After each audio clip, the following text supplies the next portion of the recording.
Jamin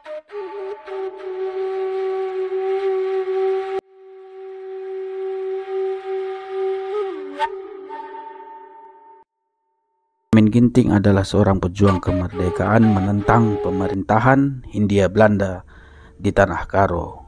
Jamin Ginting dilahirkan di Desa Suka, Kecamatan Tiga Panah, Kabupaten Karo. Setelah menamatkan pendidikan sekolah menengah, dia bergabung dengan satuan militer yang diorganisir oleh opsir-opsir Jepang. Pemerintah Jepang membangun kesatuan tentara yang terdiri dari anak-anak muda di Tanah Karo guna menambah pasukan Jepang untuk mempertahankan kekuasaan mereka di benua Asia. Jamin Ginting muncul sebagai seorang komandan pada pasukan bentukan Jepang itu. Legend Jamin Ginting lahir di Suka, sebuah desa di Kabupaten Tanah Karo, 12 Januari 1921. Ayahnya bernama Lantak Ginting Suka dan ibunya bernama Tindang Berutarigan. Ia anak kedua dan 7 orang bersaudara. Tahun 1928 ia masuk sekolah Fairfax School di desanya dan kemudian dilanjutkan ke Skekel School SD lanjutan di Kabanjahe. Tahun 1935 ia masuk Mulo di Medan. Di sana ia kemudian mulai terlibat dalam organisasi, diantaranya Pertumpuan Karo bersama-sama temannya antara lain Nelang Sembiring, Kontan Bangun, Selamat Ginting, dan lain-lain. Ketika Perang Asia Timur Raya pecah, ia kemudian masuk Tentara Pembela Tanah Air atau disebut PETA. Ia kemudian banyak terlibat dalam Tentara Keamanan Rakyat dan menjabat sebagai Komandan Divisi 4 di Kabanjahe hingga ke Dairi. Ia menikah dengan Likas Berutarigan. Pada masa Perang Kemerdekaan dan agresi militer Belanda pertama dan kedua, ia terlibat intens dalam mempertahankan kedaulatan Republik Indonesia. Seperti yang dikisahkannya dalam buku Bukit Kadir, ia terlibat beberapa kali pertempuran dan perundingan dengan pihak Belanda. Salah satu peristiwa yang memilukan ketika serangan udara dilakukan oleh tentara Belanda. Banyak temannya seperjuangan yang gugur.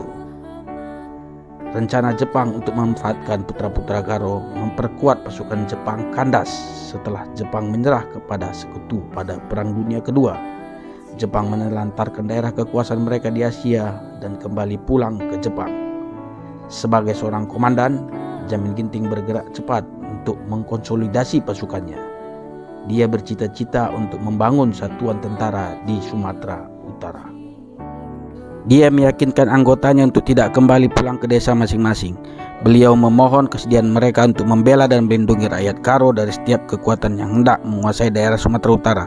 Situasi politik ketika itu tidak menentu. Pasukan Belanda dan Inggris masih berkeinginan untuk menguasai daerah Sumatera. Di kemudian hari, anggota pasukan Jamin Ginting ini akan muncul sebagai pionir-pionir pejuang Sumatera Utara dan wilayah Karo. Kapten Bangsi Semiring, Kapten Selamat Ginting, Kapten Mumah Purba, Mayor Rim Ginting, Kapten Selamat Ketaren, dan lain-lain adalah cikal bakal Kodam 2 Bukit Barisan yang kita kenal sekarang ini. Ketika Letkol Jamin Ginting menjadi wakil komandan Kodam 2 Bukit Barisan, dia berselisih paham dengan Kolonel M. Simbolon yang ketika itu menjabat sebagai komandan Kodam 2 Bukit Barisan. Jamin Ginting tidak sepaham dengan tindakan Kolonel Simbolon untuk menuntut keadilan dari pemerintah pusat melalui kekuatan bersenjata. Perselisihan mereka ketika itu sangat dipengaruhi oleh situasi politik dan ekonomi yang melanda Indonesia. Di satu pihak, Simbolon merasa Sumatera dianaktirikan oleh pemerintah pusat di dalam bidang ekonomi.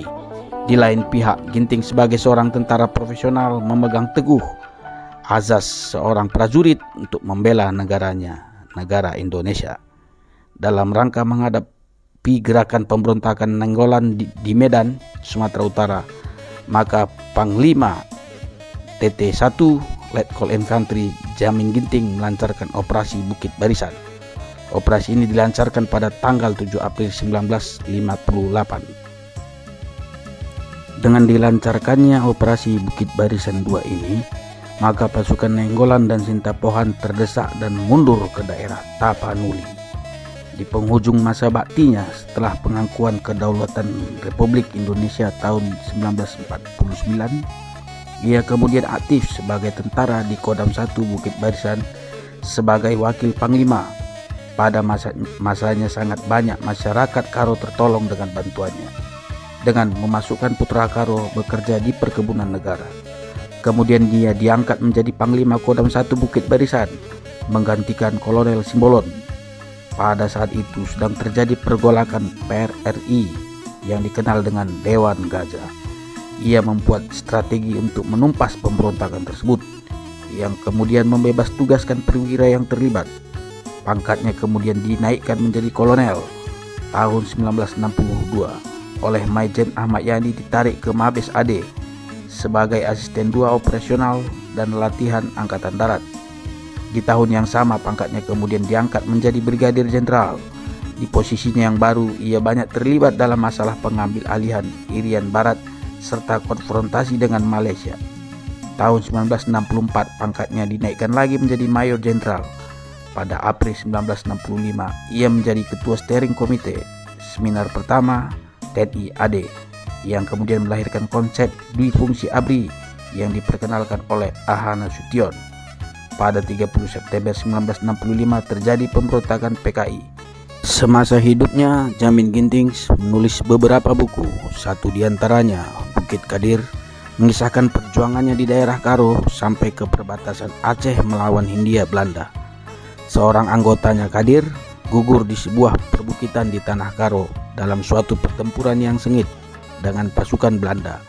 Bukit itu sekarang dikenal dengan nama Bukit Kadir. Salah satu peristiwa yang memilukan ketika serangan udara dilakukan oleh tentara Belanda. Banyak temannya seperjuangan yang gugur. Kejadian itu kemudian melahirkan lagu Oh Turang yang sangat populer ketika itu.